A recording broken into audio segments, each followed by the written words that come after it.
हार्दिक हार्दिक स्वागत है दोस्तों। ठीक है, तो दोस्तों आज अपन पढ़ेंगे राजस्थान की ऊर्जा स्थिति के बारे में। जो अभी 2000 आर्थिक समीक्षा आई है 2025-26 की, उसके बारे में अपन बात करेंगे। ठीक है दोस्तों, उसके बारे में अपन बात करेंगे दोस्तों कि यह जो ऊर्जा क्षमता है वो अभी किस प्रकार से बदलाव आया है और सरकार ने उसमें क्या क्या चेंजेस किए हैं और आंकड़ों में क्या बदला है, इसी बारे में अपन बात करेंगे।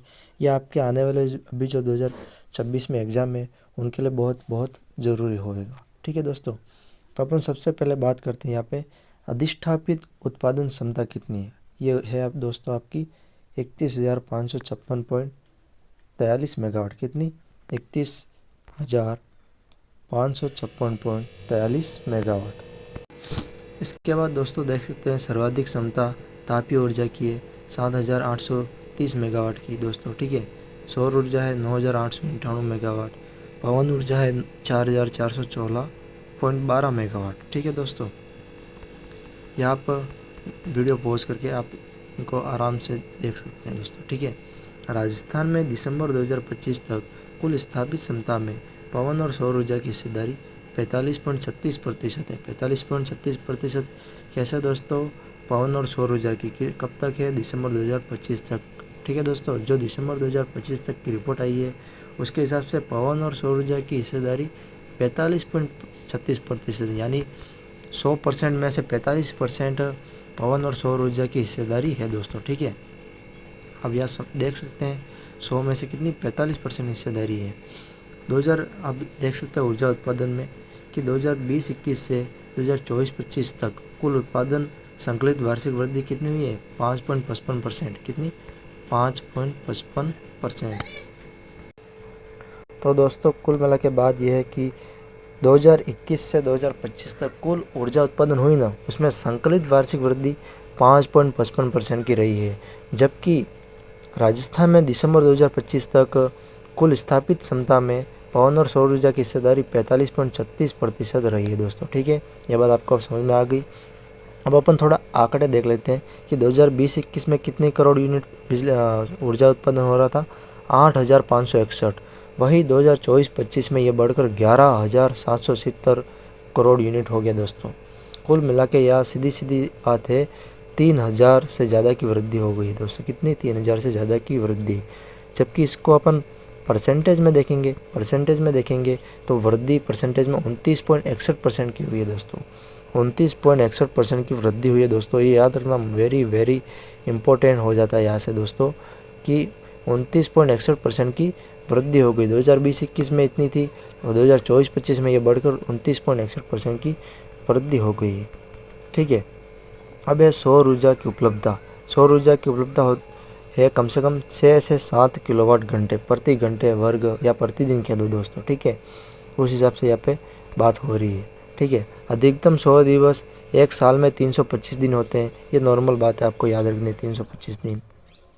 उसके बाद है कि राज्य में सौर ऊर्जा की बात करेंगे दोस्तों। यहाँ पे अपन राज्य में सौर ऊर्जा की बात करेंगे 142 गीगावाट। कितनी? 142 गीगावाट कुल क्षमता है। राज्य में सौर ऊर्जा की गीगावाट क्षमता कितनी है? 142 गीगावाट। जबकि स्थापित क्षमता है 42,531।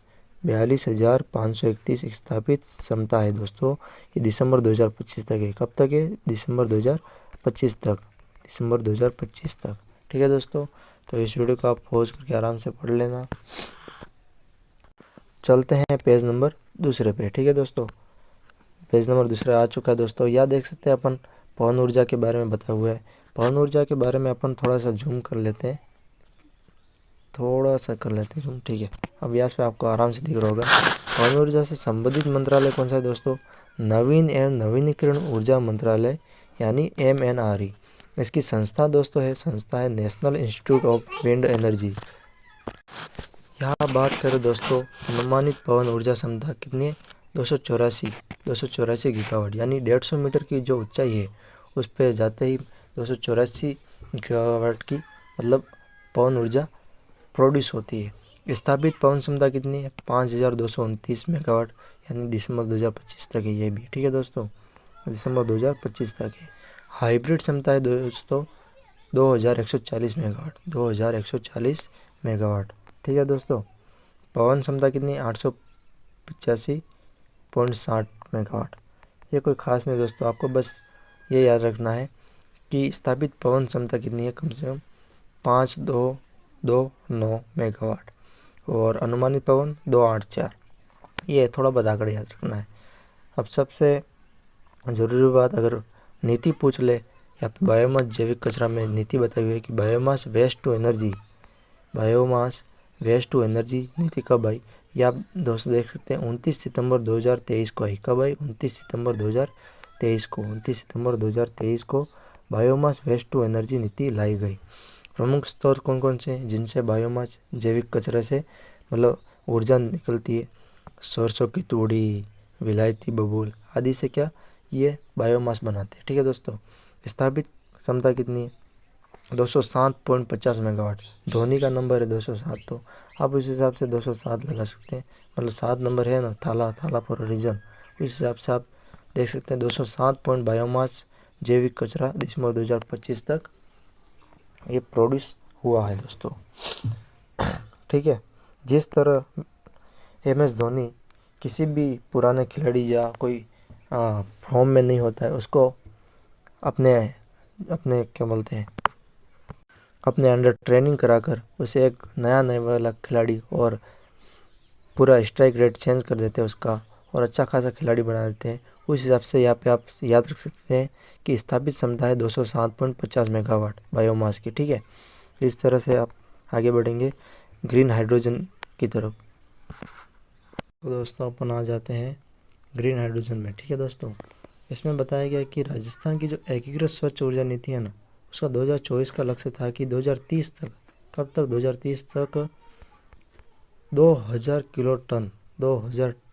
किलो टन प्रति वर्ष KTPA यानी ग्रीन हाइड्रोजन उत्पादन का लक्ष्य प्राप्त करना था दोस्तों। ठीक है, इनको प्राप्त करना था। पहले 500 KTPA यानी पहले जो 500 आप KTPA आप ऊर्जा खर्च कर दोगे हाइड्रोजन प्रोजेक्ट के लिए, उसके शुल्क वितरण शुल्क पर 50% का आपको क्या छूट मिलेगी, यानी आपको लाभ मिलेगा 50% का। ठीक है, अब बात आ रही है परिवहन की। परिवहन तो अब वही पुराना वाला ही डेटा है। अभी सार्वजनिक निर्माण विभाग की सड़कों की लंबाई मार्च 2025 तक अब यह देख सकते हैं। ठीक है, राजस्थान में सड़क नेटवर्क कितना है, 3.35 लाख किलोमीटर मार्च 2025 तक। ठीक है, राज्य में सड़क घनत्व 97.97, ये भी है 100 वर्ग प्रति 100 वर्ग किलोमीटर पे।